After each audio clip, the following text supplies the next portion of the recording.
Joining us now is Kristie King, the Association Executive of the Senior Regional Collaborative of Southeast Michigan on the MegaCast. Kristie, thank you for being with us today. Thank you for having me. I'm so excited. Appreciate having you on and glad to have you here. Tell us a little bit about the Senior Regional Collaborative of Southeast Michigan and some of its goals and the ways that it helps to serve our aging community here in Southeast Michigan. Absolutely. So the Senior Regional Collaborative, that's more our affectionate name. We are the Southeast Michigan Senior Regional Collaborative, often just known as the SRC. We've been around since 2008. We were established to address the ever-growing needs of the aging population, understanding that here in Michigan, over 26% of the population are older adults, and even to think on a broader basis that in the country itself, Michigan stands 14 with older adults over the age of 65. And so knowing that a group of nonprofit organizations came together in 2008 to really look at and to begin to think about what are the needs as we continue to grow forward. So really thinking of a collective framework around advocacy and diversity and inclusion, awareness and actions in support of issues affecting the safety and care of our older adults, making sure that they have a good quality of life. So really the SRC is a think tank. We're that collective think tank of organizations that come together. And even better than that, in 2016, we became a nonprofit organization.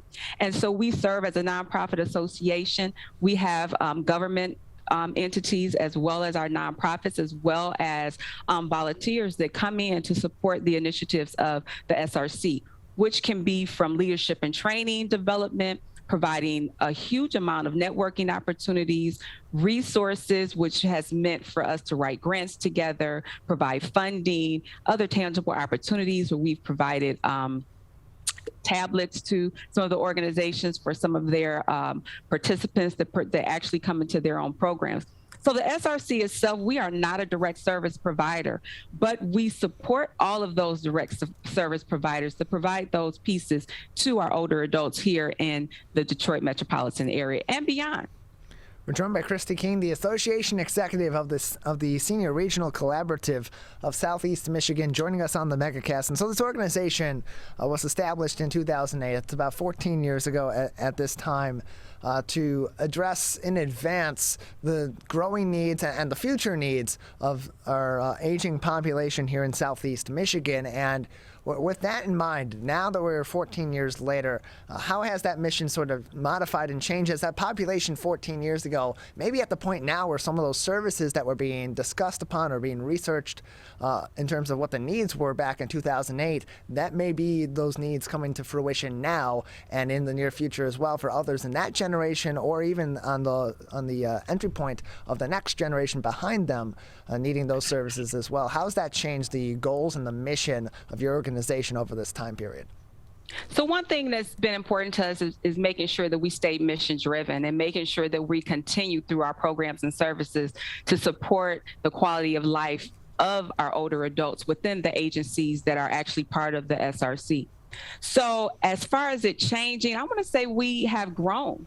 We've grown and really looked more deeply at what needs to be offered, figured out better ways for ourselves to come together so that these aging service providers, so that they are not working in silos, but they figured out how to work even better collectively together to really think about some integrated care systems. How do we work collectively to make sure that we're talking to one another? And so we're working on larger projects with entities such as the United Way of Southeast Michigan, and even with the University of Michigan, CHART, doing some things that really look at a global basis around the social determinants of health. How do we best serve? What are the needs? How do we make sure that the older adults are being self-sufficient? So we have tools in place. One of our big tools is our Quality Aging Matrix, which is a tool that really looks at self-sufficiency really within our older adult population. We know that our older adults, they may not be self-sufficient. It's going to look different. But what we want to make sure is that they are able to have a good quality of life.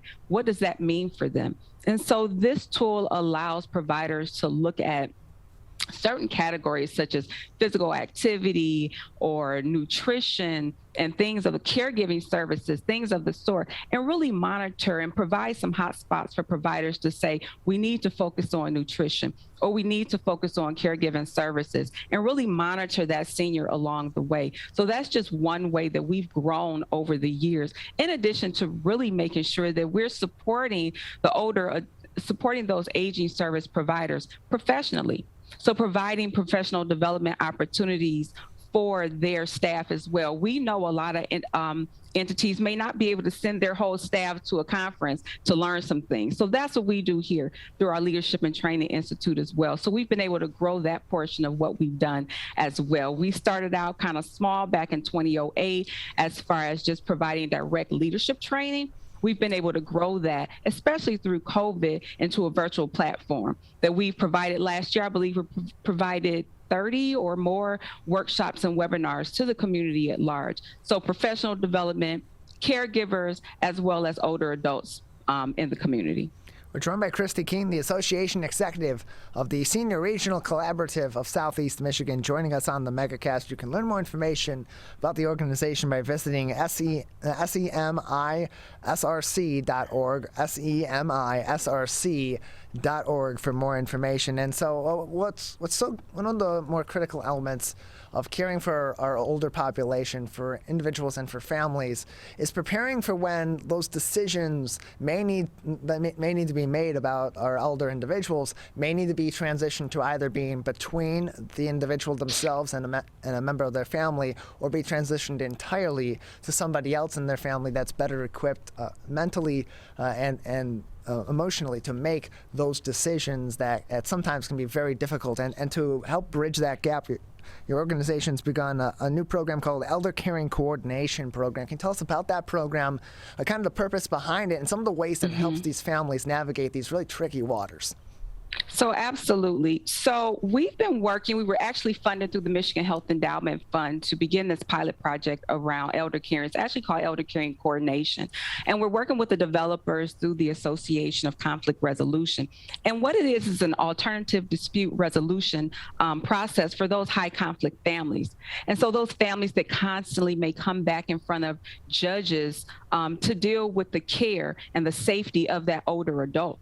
And so elder caring coordination is really a process. Our coordinators, the elder caring coordinator, or we call them ECs, actually work with a family up to 2 years to really work through those pieces that have been difficult, those pieces that some families may be holding on to, just that conflict that really interferes with the overall health care and health and safety of that older adult that's involved. And so that elder caring coordinator really works to improve the communication among the family, manage all of those high conflict issues that pop up so that they're not going back to court, but that they develop those techniques and those skills within each other, within that family basis, that will work to help resolve some of the issues.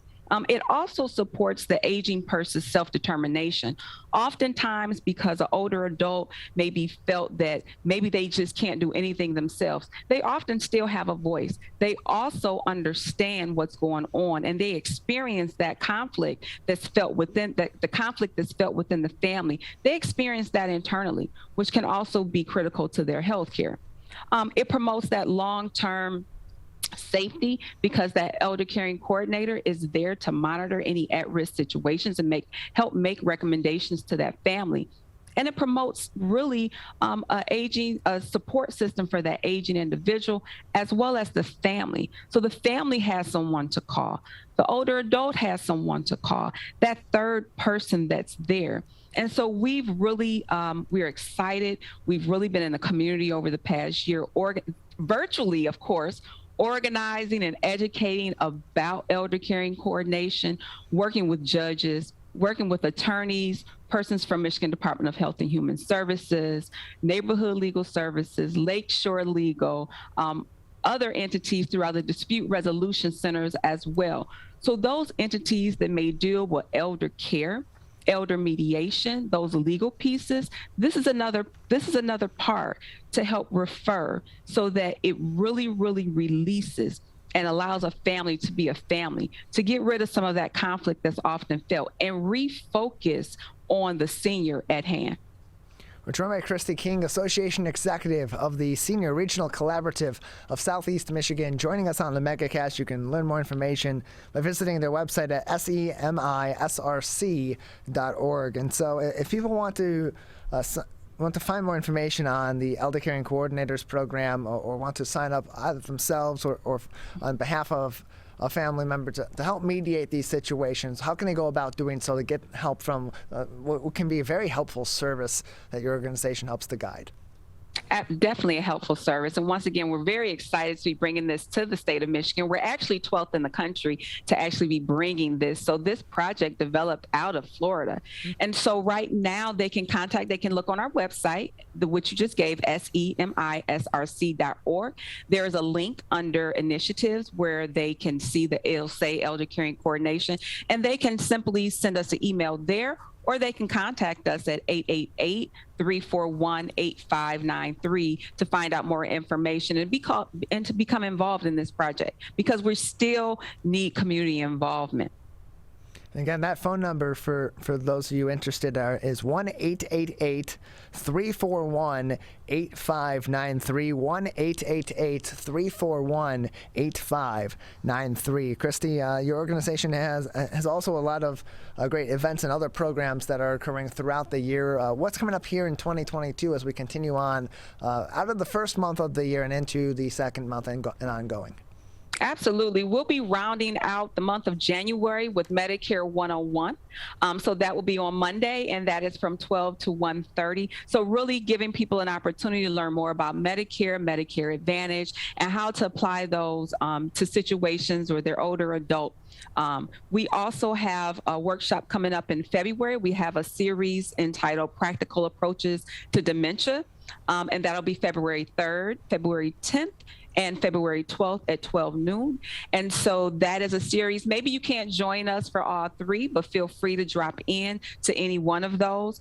We also are preparing for our exciting Money Smart event, which will take place on April 20th from 10 to 12, providing a lot of financial literacy resources to the community at large.